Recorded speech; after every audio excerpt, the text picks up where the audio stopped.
In this video, I'll show you how to connect a USB drive to your Philips TV. It could be an older model or a newer one. So let's get started. First, we're gonna make sure that your USB drive is formatted in a way that is accepted by the Philips TV.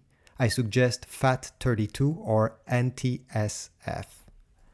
If you have a Philips Google TV, it's very easy to format your drive. All you have to do is to plug it in your TV, then select the gear icon, which is the settings icon, select device preferences, select storage, then you're going to see the USB drive there in the list, select yours, and then select erase and format as device storage. Make sure that you back up what's on your USB drive since everything will going to be erased. Now you're going to make sure that the file you want to play on your Philips TV is actually compatible and the Philips TV can actually read it. I have put here on the screen which format is accepted, so make sure it's one of these.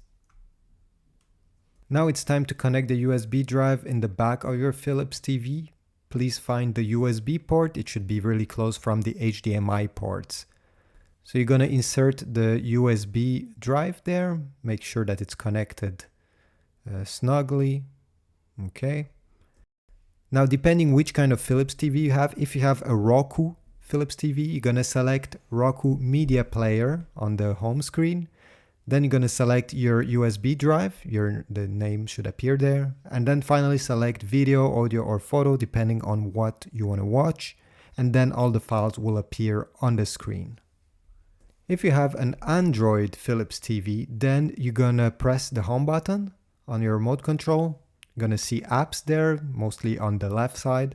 Press on that icon, and then you should select media player. But sometimes it's called digital media player, sometimes it's called MMP, sometimes smart player. You're gonna see something like this and you're gonna click on it.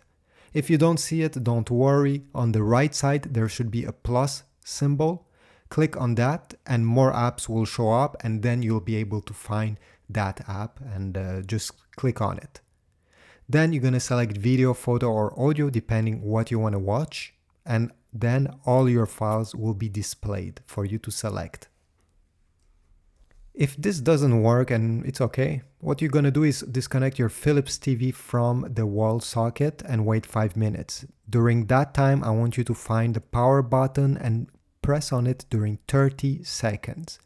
Keep pressed. Sometimes the power button is behind the TV.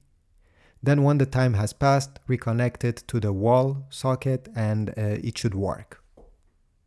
Thanks for watching. I hope this is helpful for you. If so, please leave a comment down below and a like. This will help my channel and I will be grateful forever. Have a nice day and I will see you in the next one.